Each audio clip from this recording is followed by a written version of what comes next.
Networking.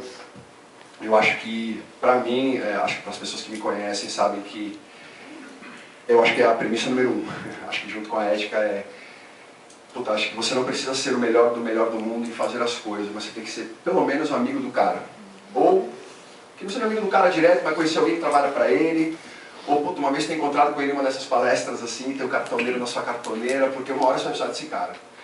Eu tenho tara por cartões de visita, eu guardo todos desde, sei lá, eu tenho umas 4 pastas de cartoneira, né, que chamam. E às vezes a moçada chega na minha mesa e fala, porra, eu preciso, um cara pra fazer um octanorme, blá blá blá blá blá. Eu falo, vamos fazer uma brincadeira? Eu não vou nem olhar, vou pôr na mão e vou abrir. Eu abro na página do cartão, eu falo, eu já decorei meus cartões, assim, eu sempre lembro, às vezes eu ligo, óbvio, tem nego que, puta, já morreu, não existe, mudou de trabalho. Mas assim, funciona, gente, então assim, de verdade, às vezes tem gente que acha mó brega, mó careta, ai, puta, trocar cartão. Funciona muito, network pra mim é tudo na vida, acho que muito das coisas que eu consegui nessa minha carreira de produtor e até no executar de grandes eventos, que é a hora que o bicho pega mesmo, né, que você fala, puta, tô com o projeto na mão, mas pra viabilizar isso eu preciso daquilo.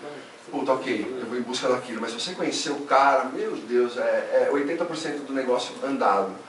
Então, tenham isso em mente também, guardem isso e cultivem isso, cara. Acho que todas as pessoas que passam por nós, em algum momento, elas têm um porquê, elas vão deixar alguma coisinha. Parece meio doido, mas é verdade, eu acho.